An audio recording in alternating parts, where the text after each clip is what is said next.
late in the week while he was on the road because my man grinds so hard.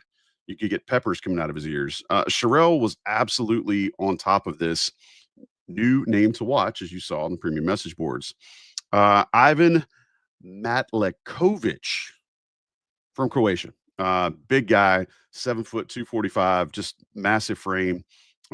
Transferring from High Point is now on the UNC, now on the UNC radar. Sherelle, I think a lot of the topic on that thread that you posted was kind of people, I think, immediately thought that this guy was going to be like the next Serge Zwicker. And yeah, I'm distilling it down to kind of its bare minimum, but it was just a lot of discussion about what this guy is or is not. I think you alluded to it on the show we did last week about North Carolina could be potentially recruiting for practice depth. Tell me a little bit more. Is a player like this practice depth? Is this to make Vazar a better player? Is this just because North Carolina has a chance to get a guy with a frame this big? You tell me what this means for North Carolina were he to matriculate to Chapel Hill.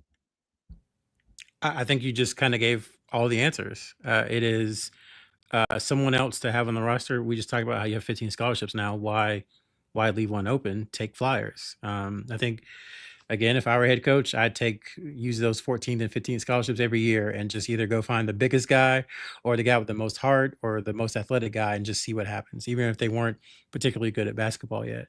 So I think that's what Carolina's doing. I think they've talked openly, even going back to I'm going to forget his name, the shooter who committed to St. John's out of high school in 2023. Sean, help Wilcher? me. Wilcher? No, there was another one. Carolina got in on him very late. I Oh, cannot remember his. Dunlap, Brady Dunlap. Yes, Brady Oh my Dunlap. God, So, that's so another good pull for Sean today. He's 2 for 2. yeah, That yeah. one was easier. He was out here in Southern California. So the whole thing with him was they were looking for someone to come into the program and develop, learn how to play, and then in a couple of years, if they don't enter the portal, could maybe be something. Now, obviously, Ivan is not at that level, so I want to level set and try to be very honest. If you look at his stats from last year at High Point, they kind of paint the picture pretty clear. So with these scholarships, you're looking to take a flyer. You're looking for size. It gives Henry somebody to bang against. It gives Zayden High and James Brown somebody to bang against in practice. And the idea is that if what you see in practice, then you should be able to not be surprised when you see it in a game. So don't be surprised, if you're practicing against a 7-footer.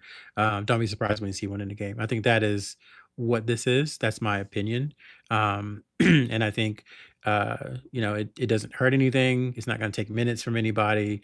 I don't think it's going to cost a ton of money. I think it's just a solid signing for UNC, and you see what happens. But this is not someone expected, we expect to be in the rotation or playing meaningful minutes or anything like that. Thank you for giving us that context, Sherelle. Sean, if you could, when I saw this, this pop up and Sherelle's reporting about it, immediately to me, I think depth. And seeing some comments on the board, I think there's a little bit of a distinction to make there. To me, this is not rotational depth, as Sherelle just said. This is not a guy that's going to get game minutes unless it's just mop up time, and he is in there earning his blue steel stripes. But I do think there is value in having this sort of practice depth for the program. Tell me a little bit about why that matters for North Carolina to get back to where they want to be on a national level and having a guy like this in your practice squads. Well, I know last week we went into depth on what this potential piece could be, and obviously rotational depth of having somebody for a few minutes would have been or could be great, especially if there were to be an injury. But at the same time, as you said, from a practice perspective, which I think is what this is for, at least for this season, depending on how any progress or agility improvements are made. You have a 7'1" big body, like you don't see that very often, so you do get to be hit a little differently, or even just playing post defense of having that size if you're catching somebody in the post versus getting them out where you can take advantage of them. So I think just from that pure size and strength perspective. Hang on a second, and I want you. I think you're onto something, and this is kind of. I probably should have led you a little better with this question too. Think about just a few seasons ago, North Carolina didn't have any post bodies to really practice against.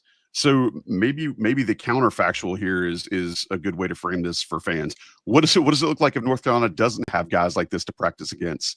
How does that hinder guys' development like Vasar, like Zayden High, like Stevenson and Caleb Wilson? I mean, you could throw that in there too, man. Yeah. Well, I think also once you get into the season and if there is a sprained ankle or somebody's needs to take a day off, whatever it may be, you're not going to blue steel right away. That's probably more on the guard and wing size at best. So you are, once again, from a talent perspective, I think hard to say, just given the lack of playing time that he has gotten, whether it is overseas, FIBA, or at High Point. But you can't teach size, you can't teach 7'1", sturdy body. So once again, just having that, that length, and as well as defensively, if he does catch you in the post, I mean, he does have some European skill to him, so he can, if he catches in the right position, he could score on you. So you do have to once again deal with somebody that's going to be taller and just physically bigger than you. So I think it can come in handy as you're talking about from just a depth piece, but also from a situational piece of, hey, if you are going against a team with somebody like that, different level skill, but at least you've had some reps in terms of what that feels like.